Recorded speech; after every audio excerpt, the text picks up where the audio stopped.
जैसे कि ऊपर की हेडिंग पढ़ ली है कि ब्लैक मैजिक के रियल केस के बारे में आज मैं बात करूंगी। एक नई कहानी, एक रियल कहानी के बारे में बात करूंगी जो जिन से रिलेटेड है। ओके, और अभी ऐसी रात्रि का टाइम है, सोने से पहले मैंने ये सोचा कि इसके बारे में बात करूं, क्योंकि मुझे पिछले साल एक लेडी ने लिखा कि उसके साथ कुछ ऐसी चीज़ें हो रही हैं जो उसकी समझ से बाहर है और बहुत परेशान हो चुकी है उसके थ्रू। और उसने मुझे ये बोला, जब उसका केस ऑफ कोर्स आया मेरे पास, उसकी केस स्टडी हुई जिसमें जिन निकला, एक मेल जिन निकला, तो उसने मुझे ये बात बोली कि गुरु दीदी मैं ये चाहती हूँ कि जैसे आपने मुझे ये चीज़ बताई और मुझे इतनी लेट पता चली, आपकी कहानी ये जो है, या आपकी किताब में जैसा कि आपने बताया कि कॉर्पोरेट चिक टर्न्स इनटू स्पिरिचुअल हीलर, मेरी एक किताब है जो मैंने लिखी थी आज से 7-8 साल पहले की किताब है ये, उसमें मेरी एक ये कहानी है। ठीक है, तो इस लड़की की वजह से मुझे वो कहानी याद आई कि मुझे ये कहानी YouTube पे बोलनी चाहिए उन लड़कियों के लिए जिनको ये इश्यूज़ हो रहे हैं, जो हर लड़की मेरी किताब नहीं ख़रीद के पढ़ पा रही है, या उसको नहीं पता है कि मेरी किताब है, या इंग्लिश नहीं पढ़ पा रही है, क्योंकि मेरी सारी किताबें जो है वो इंग्लिश में है। ओके, और जिसके साथ ये हुआ है उसने मुझे बोला कि मुझे इंग्लिश पढ़नी नहीं आती, उसने जो ईमेल भी लिखी वो हिंदी में लिखी मुझे। ओके, तो इस वजह से मैं आज ये कहानी जो है ये बता रही हूँ, ताकि जो लड़कियाँ उस रीच तक नहीं पहुँच सकती किताबों की मेरे तक, वो ये जान लें कि मैं जो बता रही हूँ वो एग्जिस्ट करता है, और अगर उनके साथ ऐसा कुछ हो रहा है तो वो इस चीज़ को समझें और अपना डायग्नोस कराएं और इस चीज़ के बारे में, इस चीज़ से हटें, ऑलराइट, अवेयर हों। तो कहानी ये है कि आज से 7 से 8 साल पहले मेरे पास एक ईमेल आई पंजाब से, इंडिया से, जो एक 17 से 18 साल का, मुझे एग्जैक्टली उसकी एज नहीं है, आई थिंक शी वो 17 या फिर 18, इससे ऊपर उसकी एज नहीं थी। एक लड़की ने मुझे लिखी और उसने मुझे हिंदी में ही लिखी थी मेल कि दीदी मैं सो एंड सो हूँ पंजाब से, मेरी 4 और बहनें हैं, और ये सच्ची ब्लैक मैजिक की कहानी मैं बता रही हूँ तुम लोगों को। ओके, तो इस पर कोई मजाक बनाना या बिलीव नहीं करना या करना, ठीक है, बिलीव करो नहीं करो, लेकिन इसका मजाक मत उड़ाना, क्योंकि वो उस लड़की के साथ और उसकी फैमिली के साथ हुआ है।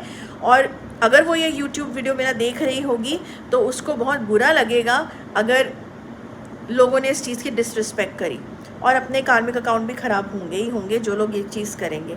किसी इंसान ने अगर कोई चीज़ भुगती है और तुमने नहीं भुगती है तो उसकी वैल्यू करनी चाहिए, थैंक यू करना चाहिए गॉड को इस बारे में। एनीवेज, तो उस लड़की ने मुझे पंजाब से लिखा कि हम 4 बहनें हैं और मेरी एक मदर है और फादर है, हमारा भाई कोई नहीं है। ऑलराइट, हमारे घर में एक बहुत स्ट्रेंज सी चीज़ हो रही है और बरसों से हो रही है।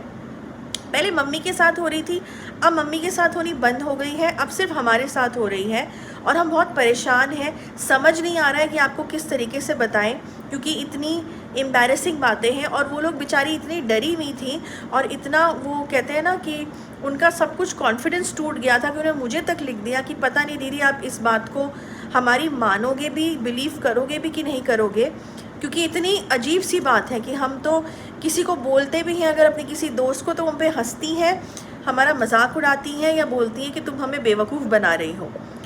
तो इस माइंडसेट से उन्होंने मुझे ये मेल लिखी थी।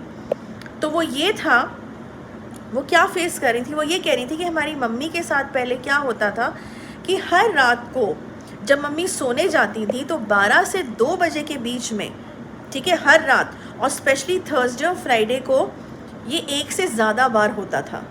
ओके, क्या होता था कि उसकी मम्मी को ये लगता था 12 से 2 बजे के बीच में जब वो सो रही होती थी, सडनली कोई उनकी बॉडी को दबा रहा है, जैसे कहते हैं ना ऊपर बॉडी के प्रेशर पड़ा, लेकिन दिख कुछ नहीं रहा है कि क्या है, आदमी है, एंटिटी है, क्या है, कुछ नहीं दिख रहा, लेकिन उनको सब फील हो रहा है कि उनके साथ एक तरीके से रेप किया जा रहा है, उस बेड पे रेप किया जा रहा है। साथ में हस्बैंड जो है वो है, लेकिन वो उनकी आवाज़ तक नहीं निकल पा रही है उसकी मम्मी की, कि वो कुछ हिला सकें अपने आप को, हस्बैंड के ऊपर हाथ दे सकें, उठा सकें, इतना भी नहीं, इतना बॉडी प्रेशर ऊपर से कहीं से आ रहा है।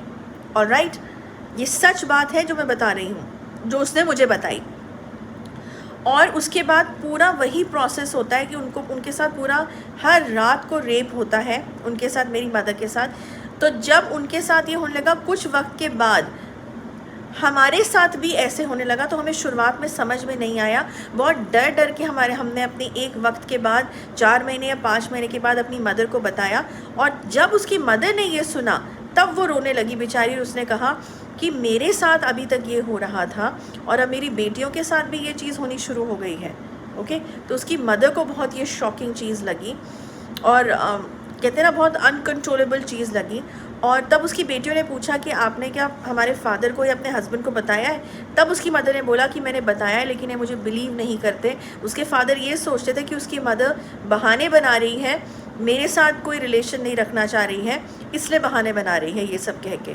क्योंकि ऑफ कोर्स उसकी बॉडी, उसकी मदर की इतनी थक जाती थी, इतनी ड्रेन आउट हो जाती थी एवरी नाइट कि हस्बैंड के साथ इस चीज़ को परफॉर्म करने का कोई सेक्शन ही नहीं बचता था शरीर में। ऑलराइट, तो इसलिए इनकी मैरिड लाइफ भी जो है वो ख़राब होने लगी, झगड़े होने लगे, और स्पेशली मेंटल ट्रॉमा जो उस लेडी को हुआ कि मेरा हस्बैंड मुझे इस चीज़ से बिलीव ही नहीं कर रहा है, और अब मेरी बच्चियों के साथ भी ये चीज़ होने लगी है। और 4 उसकी लड़कियां, चारों के साथ ये चीज़ होने लगी टाइम एंड अगेन। ओके, और थर्सडेज़ और फ्राइडेज़ को ये और ज़्यादा होती थी, एक बार से ज़्यादा होती थी, और सिर्फ एक के साथ नहीं होती थी, कुछ घंटों के बाद दूसरे के साथ भी होती थी। तो अब ये इतना बढ़ने लगा था कि इन लड़कियों की भी बॉडी इतनी ड्रेन हो गई थी, ये पूरी कंकाल दिखने लगी थी, इनका पूरा मांस हट चुका था बॉडी से, इतनी वीक हो गई थी ये। ओके, कि जिसकी कोई हद नहीं है। और उसमें से एक जो बड़ी लड़की थी, उसकी अब शादी फिक्स हो गई थी, लेकिन उसको ये लग रहा था कि मेरी शादी हो नहीं पाएगी जिस तरीके से मेरी चीज़ें हो रही हैं, क्योंकि जिसके साथ उसका रोका हुआ था और एंगेजमेंट हुई थी, उसके साथ भी उसके झगड़े शुरू हो गए थे। तो उसको समझ में आ गया था कि ये जो भी चीज़ है जो दिखती नहीं है हमें क्या है, लेकिन हमारे साथ रोज़ रात ये चीज़ करती है आके, वो मेरी शादी होने नहीं देगी। और उसने बहुत थक हार के इंटरनेट में कहाँ से ढूंढ के बहुत लोगों को कांटेक्ट करा, हीलर्स को कांटेक्ट करा, बाबाओं को कांटेक्ट करा पंजाब में लोकल उसमें, लेकिन वहाँ से वो हताशी होके आई थी। उल्टा उसको ये लगने लगा था कि वहाँ भी उसको जो है एक्सप्लॉइट करने के लिए लोग बैठे हैं, फिज़िकली स्पेशली, ठीक है ना। तो एनीवेज जब वो मुझ तक पहुँची, उसने मुझे एक कहानी लिखी, तभी उसने एक कहानी लिखी ये बोल के कि मैं बहुत परेशान हो गई हूँ, पता नहीं यहाँ से भी मुझे कुछ मदद मिलेगी नहीं मिलेगी, आप मुझे बिलीव भी करोगे कि नहीं करोगे, ऑल ऑफ दैट। लेकिन जब मैंने उसकी कहानी सुनी, पढ़ी, तो मैंने तुरंत उसको मेल लिखवाया अपनी टीम से कि उसको ये बोलो कि मैंने उसकी कहानी पे डेफिनेटली बिलीव करा है, लेकिन मुझे डायग्नोस करना पड़ेगा, देखना पड़ेगा कि ये क्या चीज़ है और क्यों ऐसा हो रहा है, ठीक है। तो डायग्नोसिस में यही निकला, उसने डायग्नोसिस कराया मेरे से, डायग्नोसिस में यही निकला कि एक जिन था, एक मेल जिन था जो इसकी फैमिली के ऊपर कर्स लगा हुआ था, इसके फादर की साइड से, दादाजी के साइड से, कि जब भी कोई फीमेल होगी यहाँ पे, इनके लड़के की जब शादी होगी, उसकी वाइफ होगी या उसकी बच्चियाँ होंगी, उनके साथ ये चीज़ जो है, ये हरकत ये करेगा, इसकी ये फीडिंग है। ऑलराइट, और बाकी ऑफ कोर्स बहुत डिटेल में वीडियो बन जाएगा। मैंने ब्रीफ में ये बताना था कहानी का। ये कहानी मेरी उस बुक में दे रखी है, कॉर्पोरेट चिक turns into a spiritual healer. जो इंटरेस्टेड हो वो उस बुक को जाके पढ़ सकते हैं अपने अवेयरनेस के लिए, ठीक है। ये कोई प्रमोटिंग एक्ट नहीं है कि यहाँ रियल स्टोरी में बता रही हूँ, ये अवेयरनेस एक्ट है। ऑलराइट, तो ये चीज़ निकली थी, उसके बाद डेफिनेटली उसका क्योर हुआ, सब हुआ, जिन निकला वहाँ से। मुश्किल बहुत हुई थी क्योंकि इतने टाइम से बॉडी के अंदर ये चीज़ें शुरू हो गई थी, और मैंने पहले ही कह दिया था कि मेडिकली बॉडी टूट चुकी है, तो जब ये जिन निकल जाएगा तो उसके बाद मेडिकल हेल्प लेनी पड़ेगी, और कम से कम 2 से 3 साल लगेंगे तुम्हारी बॉडी को ठीक होने में, इस एनर्जी को वापस आने में। तो ऐसा नहीं था कि यहाँ जिन निकला और तुम बिल्कुल ही मैजिकली ठीक हो जाओ सारे के सारे। ओके, ये मैंने उसे क्लियर कर दिया था। तो अगर वो पेशेंस है, वो फेथ है, वो सोच है, वो नीयत है जो मैंने बोली थी, तो ही मेरे पास क्योर के लिए आना। ये भी मैंने उस लड़की को ये बोल दिया था। लेकिन by the grace of goddess Kali उसके अंदर ये पेशेंस भी था, फेथ भी था, नीयत भी थी और सही सोच भी थी। वो इस चीज़ से निकली, उसकी बहनें इस चीज़ से निकली, उसकी मदर इस चीज़ से निकली, और 7 से 8 साल पुरानी ये कहानी मैं बता रही हूँ। And today she is happily married, having children, और बहुत ही नॉर्मल पेस में उसकी लाइफ चल रही है। ऑलराइट, लेकिन इसका मतलब ये नहीं कि उसने जिन निकालने के बाद भी 3 से 4 साल हर्डल्स नहीं बर्दाश्त करी, मेडिकल हर्डल्स बर्दाश्त करी और मेंटल हर्डल्स बर्दाश्त करी। जो इंसान इतने सालों से इस चीज़ को महसूस कर रहा था रात में, उसको दिमाग से भी ये बात निकालना कि अरे कहीं दोबारा तो वो चीज़ नहीं आ जाएगी, कहीं दोबारा तो, उस डर में हर रात बितानी फिर भी उसकी जारी थी। लेकिन उसने हिम्मत नहीं हारी, उसने माँ पे विश्वास रखा। अब यहाँ पे मैं ये नहीं कह रही हूँ कि मैं अंधविश्वास को बढ़ा रही हूँ, ये बिल्कुल भी नहीं है। I am an educated person, I have a clientele of educated people. मैं सिर्फ अवेयरनेस कर रही हूँ इस बात पे कि अगर भगवान है तो शैतान भी है। ये हमेशा मैं अपनी हर किताब में लिखती हूँ। और अगर शैतान से तुम्हारा परिचय नहीं हुआ है तो बहुत अच्छी बात है, बहुत अच्छी बात है। इसके लिए भगवान को थैंक यू बोलो, अपने को लकी समझो। लेकिन जिन लोगों के साथ ये हुआ है, जिन लोगों ने ये भुगता है, एक्सपीरियंस किया है, उनकी ज़िंदगी क्या रही है और वो किस पेन से गुजरते हैं, उस पेन का मजाक उड़ाना या उस पेन को अगर नहीं समझ पा रहे हो तो चुपचाप सुन लो, लेकिन उसके बाद में मजाक या उस चीज़ की बेइज्जती मत कराओ, क्योंकि जब तुम ये करोगे तो वो इंसान तो हर्ट होगा ही होगा, लेकिन तुम्हारे जो कार्मिक अकाउंट है वो भी ख़राब होंगे। और तब जब इन एनर्जीज़ को, नेगेटिव एनर्जीज़ को, ये क्या है, ये नेगेटिव एनर्जीज़ हैं, जब इन नेगेटिव एनर्जीज़ को चैलेंज किया जाता है या इनका मजाक उड़ाया जाता है, तब ये पलटती हैं, ये बताने के लिए और अपनी प्रेजेंस बताने के लिए कि हम हैं। और तूने क्या बोला था कि हम नहीं हैं, ऐसा होता है। इसका मतलब ये नहीं है कि मैं डरा रही हूँ, मैं अवेयर करा रही हूँ कुछ ऐसी चीज़ों से जो गलती से मत करना, वरना बेकार में चीज़ों में फंस सकते हो। ऑलराइट, सो रिस्पेक्ट, पॉजिटिव है तो नेगेटिव है, कहते हैं ना रात है तो सुबह है तो रात भी है, पॉजिटिव है तो नेगेटिव भी है, भगवान है तो शैतान भी है। इस बात को हमेशा याद रखना। ओके, तो ये एक कहानी थी जिन के बारे में, रियल स्टोरी थी ये, जो हमारे पास आई थी, जो हमको लिखी गई थी, जो पीड़ित था उसने लिखी थी।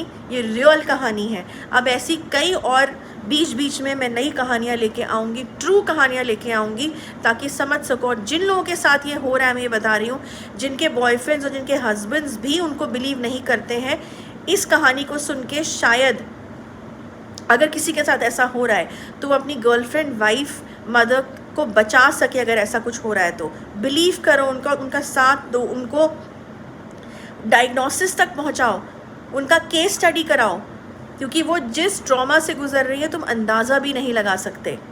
और ऐसा नहीं है ये लड़कों के साथ नहीं होता, ये लड़कों के साथ भी होता है। ऑलराइट, उसके बारे में मैं कभी और बात करूँगी कि कैसे होता है। ओके, तो डायग्नोस कराओ अगर ऐसी कोई चीज़ है, ताकि वो क्लियर हो जाए। और अगर नहीं होगी, अगर ऐसा कुछ होगा कि मेंटल ब्लॉक है, तो वो भी बता दिया जाएगा, क्लियर कर दिया जाएगा कि नहीं, आपके दिमाग का वहम है, आप ऐसा ना सोचें, ऐसा कुछ भी नहीं है, ये भी क्लेरिफाई कर दिया जाता है। कई केसेस में हमने ये भी करा है। ऑलराइट, तो इन्वेस्टिगेशन कराएं, अपने उसकी डायग्नोस कराएं, केस स्टडी कराएं, उसी में सब कुछ चीज़ें निकल के आएंगी। लेकिन ज़रूर कराएं, क्योंकि इस चीज़ को आर या पार करो कि है या नहीं है। क्योंकि अगर है तो बहुत दिक्कत की बात है, समय बहुत कीमती है, हर दिन ये चीज़ें जो है मल्टीप्लाई होती हैं, नेगेटिव चीज़ें। ओके, तो बस अब ये कहानी मैं यहीं एंड करती हूँ। नेक्स्ट वीक कुछ और इंटरेस्टिंग लेके आऊँगी। Till then, good bye.